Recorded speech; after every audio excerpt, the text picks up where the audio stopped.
Election لڑنے کا، ہمارے نامینیشن پیپرز جو ہے وہ جمع نہیں ہونے دیے گئے. مطلب ان تمام تر چیزوں کو لے کر وہ کافی زیادہ ایکٹیو ہو چکے ہیں، اور ان کا منصوبہ یہی ہے کہ کسی طریقے سے تحریک انصاف کے انٹر پارٹی انتخابات کو متنازع کیا جائے. معاملہ ایک بار پھر الیکشن کمیشن آف پاکستان کے پاس جائے اور الیکشن کمیشن اپنا پلان بی شو کرتے ہوئے تحریک انصاف کو ناک آؤٹ کر دے. لیکن تحریک انصاف کا یہ موقف ہے کہ وہ پارٹی کے ممبر نہیں ہے، لہٰذا وہ انتخابات میں حصہ نہیں لے سکتے.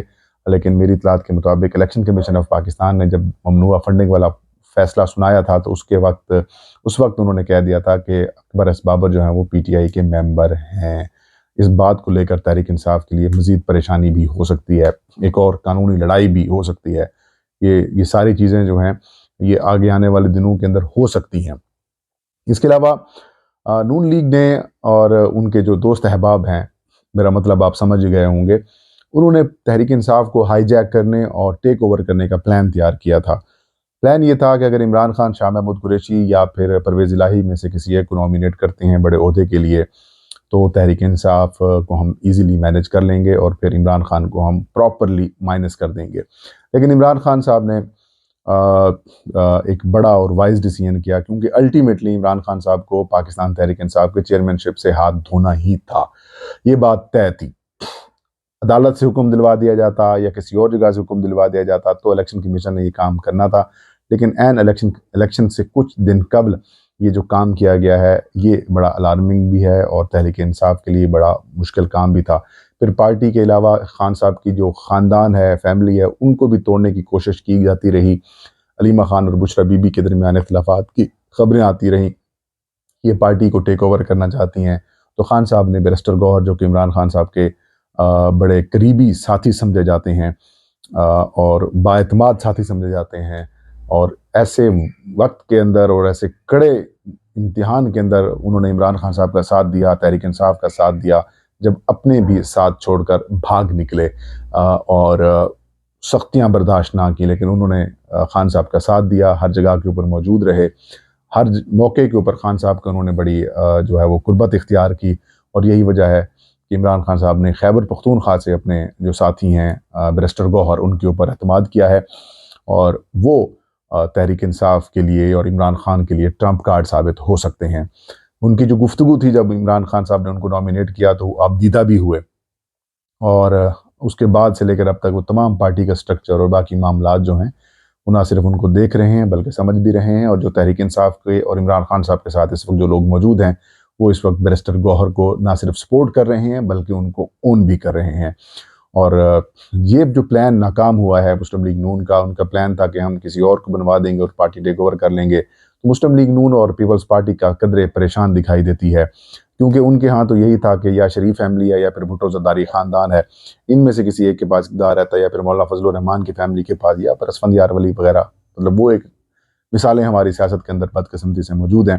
لیکن یہاں پر عمران خان نے نہ علیمہ خان کو عہدہ دیا اور نہ ہی اپنی مسز کو جو ہے وہ پارٹی چلانے کا کہا.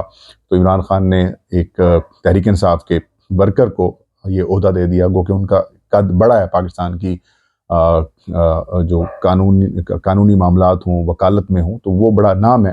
لیکن تحریک انصاف کی حد تک ان کی اتنی زیادہ مقبولیت نہیں تھی بیرسٹر گوہر صاحب کی. تو یوں انہوں نے ایک پلان ناکام کر دیا اور اب وہ بکھلا کر تحریک انصاف کے اندر پھوٹ ڈلوانے کی کوشش کر رہے ہیں، تحریک انصاف کے اندر معاملات خراب کرنے کی کوشش کر رہے ہیں. تو بہرحال یہ کوشش بھی ناکام ہوئی ہے. اب اٹیمپٹ اکبر ایس بابر کے ذریعے کرائی جا رہی ہے. ایک اور اہم اور بڑی خبر ہے، وہ انتخابات جو کہ اعلان کردہ شیڈول کے مطابق 8 فروری کو ہونے ہیں. الیکشن کمیشن آف پاکستان نے حلقہ بندیوں کی تفصیلات بھی جاری کر دی ہیں، اور جو حلقے جو قومی اسمبلی اور صوبائی اسمبلی کی نشستیں برقرار ہیں انہی میں سے اضلاع کے اندر رد و بدل کر کے حلقہ بندیاں جاری کر دی ہیں. لیکن ان کے اندر بھی بڑی ٹیکنیکل گیم کھیلی گئی ہے، شہری علاقوں کے محدود کرنے کی کوشش کی گئی ہے، جاری مینڈرنگ کی گئی ہے، اور کافی حد تک ان کے اوپر بھی میرے خیال میں جو معاملات ہیں وہ عدالتوں کے اندر جاتے ہوئے دکھائی دے رہے ہیں. لیکن کیا انتخابات اب 8 فروری کو ہوں گے یا نہیں ہوں گے؟ فی الوقت تو الیکشنز ہو رہے ہیں، لیکن مولانا فضل الرحمان اور پرویز خٹک صاحب، ان کی جانب سے کچھ کنسرن شو کیے جا رہے ہیں. وہ یہ کہہ رہے ہیں کہ تحریک انصاف کے جو ووٹر اور سپورٹرز ہیں وہ نوجوان ہیں، نوجوانوں میں اندر تحریک انصاف بہت مقبول ہے. اور کئی علاقے ایسے ہیں خیبر پختونخوا کے، جب فروری کے اندر وہاں پر برف باری ہوگی یا پھر برف باری ہو چکی ہوگی تو آمد و رفت کا سلسلہ نہیں ہوگا، سردیاں کچھ زیادہ ہوں گی، تو ہمارے جو بزرگ ووٹرز ہیں وہ شاید نہ نکلیں، اور نوجوان ووٹرز بڑی تعداد میں اگر آ جائیں گے تو پھر ہم ہار جائیں گے۔ تو اب بہانہ یہ بنایا جا رہا ہے کہ برف باری اور انتظامی امور کے اندر ایشوز ہوں گے تو ہم انتخابات کو آگے کروائیں، اور پلان یہ ہے کہ اگر رمضان آ جاتا ہے جو کہ مارچ میں شروع ہوگا، رمضان اگر آ جاتا ہے، رمضان المبارک، تو رمضان المبارک کے بعد پلان بنایا جائے گا کہ الیکشن کروایا جائے تاکہ حالات بہتر ہو سکیں۔ اور لیکن اگر الیکشنز ڈیلے کرائے جاتے ہیں تو پھر ناظرین ایک بات تو طے ہے، اگر ایک دفعہ الیکشنز پھر ڈیلے ہو جاتے ہیں، نہیں ہوتے، تو پھر یہ انتخابات ستمبر یا پھر اکتوبر 2024 کے تک جا سکتے ہیں، کیونکہ ابھی تک بھی عمران خان اور تحریک انصاف کو کاؤنٹر کرنے میں یہ لوگ ناکام ہو چکے ہیں۔ تحریک انصاف کو گراؤنڈ کے اوپر ہرانے کے لیے یہ ابھی تک مکمل طور پر تیار نہیں ہے، بیانیہ نہیں ہے، کارکردگی نہیں ہے، اور سپورٹ بھی نہیں ہے۔ دیکھتے ہیں کیا ہوتا ہے۔ یہ تھا آج کا ویلاگ، مجھے اجازت دیجیے، اللہ ہم سب کا حامی ناصر ہو۔